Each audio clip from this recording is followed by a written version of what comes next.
Erikson's theory of psychosocial development.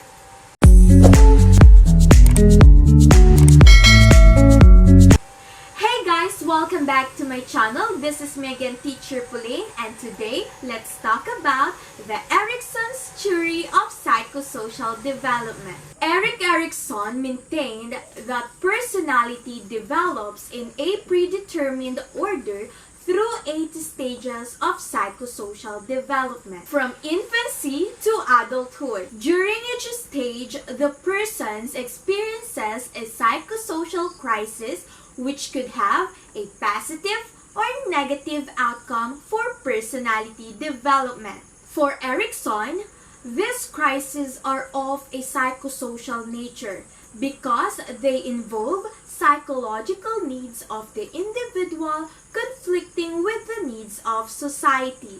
According to the theory, successful completion of each stage results in a healthy personality and the acquisition of basic virtues. Basic virtues are characteristic strengths which the ego can use to resolve subsequent crises. Failure to successfully complete a stage can result in a reduced ability to complete further stages and therefore a more unhealthy personality and sense of self.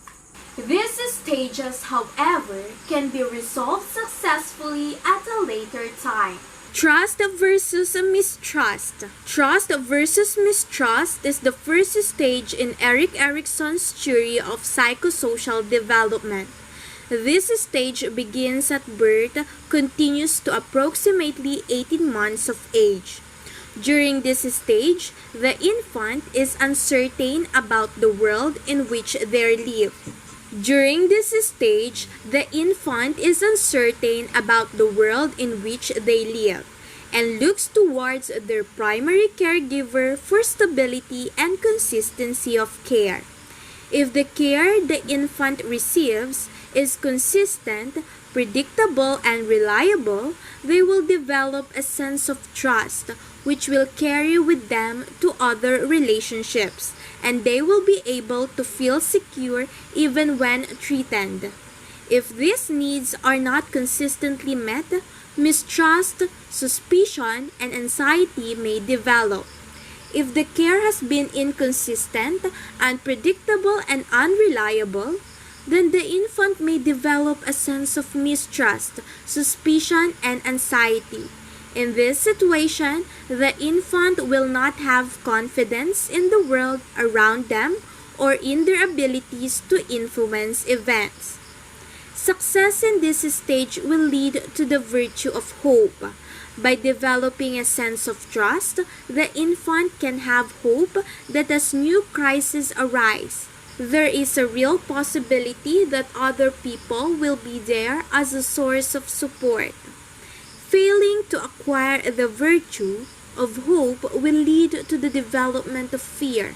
This infant will carry the basic sense of mistrust with them to other relationships. It may result in anxiety, heightened insecurities, and an overfilling of mistrust in the world around them. Autonomy versus shame and doubt. Autonomy versus shame and doubt is the second stage of Erik Erikson's stages of psychosocial development. This stage occurs between the ages of 18 months to approximately 3 years. According to Erikson, children at this stage are focused on developing a sense of personal control over physical skills and a sense of independence. Success in this stage will lead to the virtue of will. If children in this stage are encouraged and supported in their increased independence, they become more confident and secure in their own ability to survive in the world.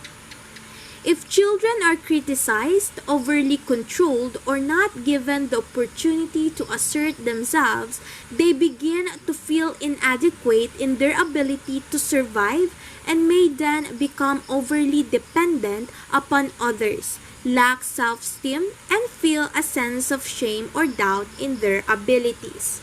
Initiative versus guilt. Initiative versus guilt is the third stage of Erik Erikson's theory of psychosocial development. During the initiative versus guilt stage, children assert themselves more frequently through directing play and other social interaction. These are particularly lively, rapid developing years in a child's life. According to B. 1992, it is a time of vigor, of action, of behaviors that the parents may see as aggressive. During this period, the primary feature involves the child regularly interacting with other children at school. Central to this stage is play, as it provides children with the opportunity to explore the interpersonal skills through initiating activities. Children begin to plan activities, make up games, and initiate activities with others.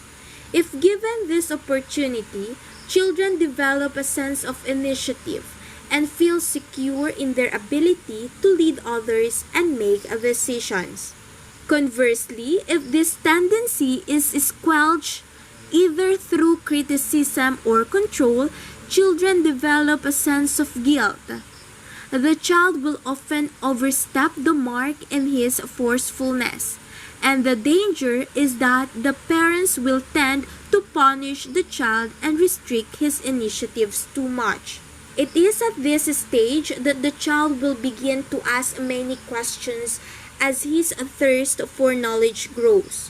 If the parents treat the child's questions as trivial, a nuisance or embarrassing or other aspects of their behavior as threatening, then the child may have feelings of guilt for being a nuisance. Too much guilt can make the child slow to interact with others and may inhibit their creativity. Some guilt is, of course, necessary.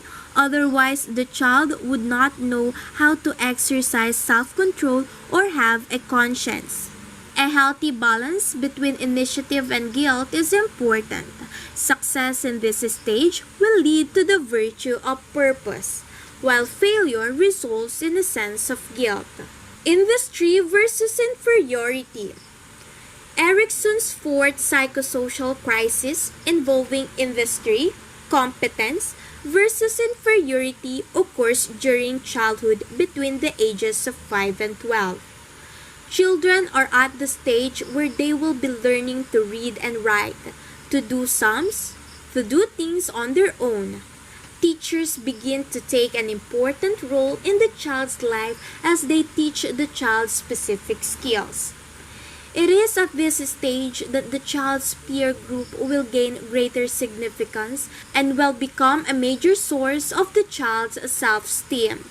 The child now feels the need to win approval by demonstrating specific competencies that are valued by society and begin to develop a sense of pride in their accomplishments. If children are encouraged and reinforced for their initiative, they begin to feel industrious, competent, and feel confident in their ability to achieve goals.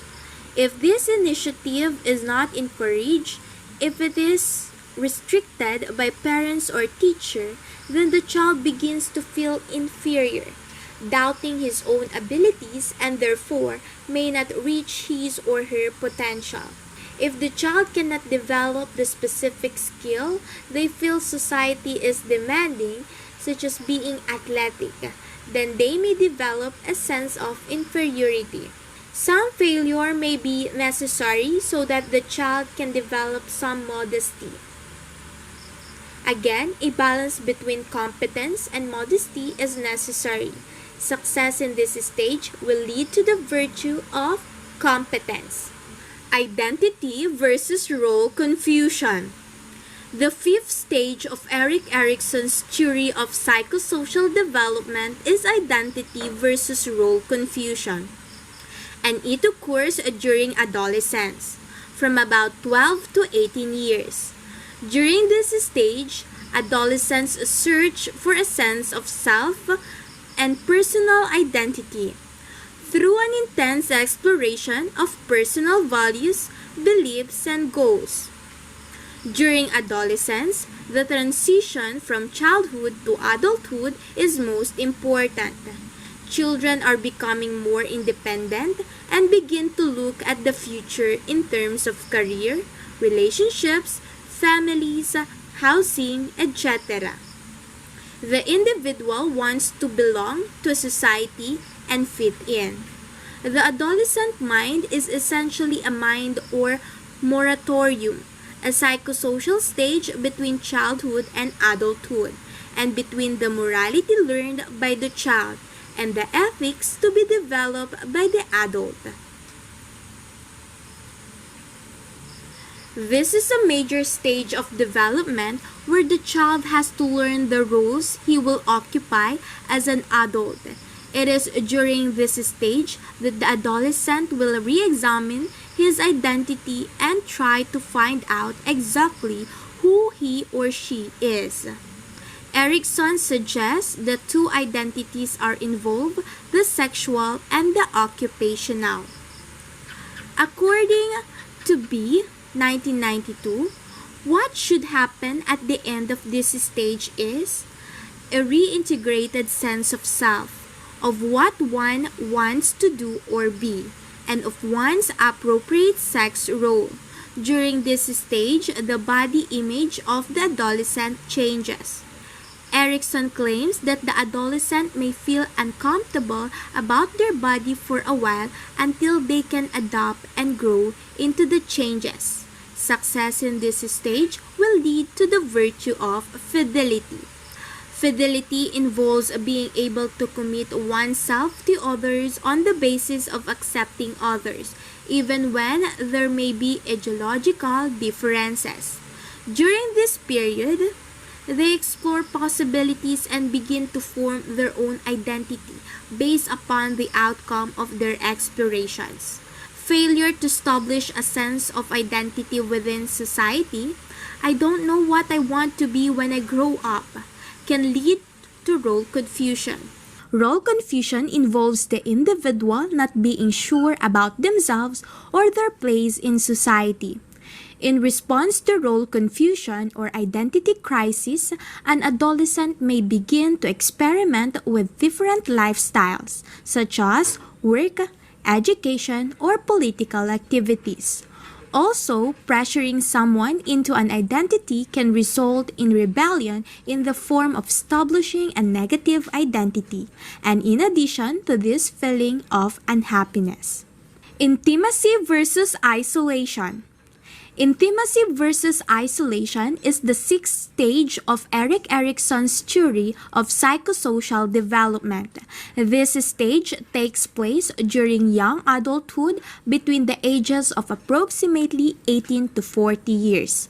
During this stage, the major conflict centers on forming intimate, loving relationships with other people. During this stage, we begin to share ourselves more intimately with others. We explore relationships leading toward longer-term commitments with someone other than a family member. Successful completion of this stage can result in happy relationships and a sense of commitment, safety, and care with the relationship. Successful completion of this stage can result in happy relationships and a sense of commitment, safety, and care within a relationship. Avoiding intimacy, fearing commitment and relationships can lead to isolation, loneliness, and sometimes depression. Success in this stage will lead to the virtue of love. Generativity versus stagnation. Generativity versus stagnation is the seventh of 8 stages of Erik Erikson's theory of psychosocial development. This stage takes place during middle adulthood, ages 40 to 65 years. Psychologically, generativity refers to making your mark on the world through creating or nurturing things that will outlast an individual. During middle age, individuals experience a need to create or nurture things that will outlast them, often having amenities or creating positive changes that will benefit other people. We give back to society through raising our children, being productive at work, and becoming involved in community activities and organizations. Through generativity, we develop a sense of being a part of the bigger picture. Success leads to feelings of usefulness and accomplishment, while failure results in shallow involvement in the world. By failing to find a way to contribute, we become stagnant and feel unproductive. These individuals may feel disconnected or uninvolved with their community and with society as a whole. Success in this stage will lead to the virtue of care. Ego integrity versus despair. Ego integrity versus despair is the eighth and final stage of Erik Erikson's stage theory of psychosocial development. This stage begins at approximately age 65 and ends at death. It is during this time that we contemplate our accomplishments and can develop integrity if we see ourselves as leading a successful life.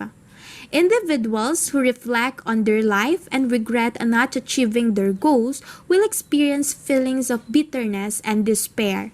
Erikson described ego integrity as the acceptance of one's one and only life cycle as something that had to be, and later as a sense of coherence and wholeness. As we grow older, 65 years above, and become senior citizens, we tend to slow down our productivity and explore life as a retired person. Erik Erikson believed if we see our lives as unproductive, feel guilt about our past, or feel that we did not accomplish our life goals, we become dissatisfied with life and develop despair, often leading to depression and hopelessness. Success in this stage will lead to the virtue of wisdom. Wisdom enables a person to look back on their life with a sense of closure and completeness, and also accept death without fear. Wise people are not characterized by a continuous state of ego integrity, but they experience both ego integrity and despair. Thus, late life is characterized by both integrity and despair as alternating states that need to be balanced. Thank you for listening. For more related videos about this topic, don't forget to subscribe to my channel. Bye!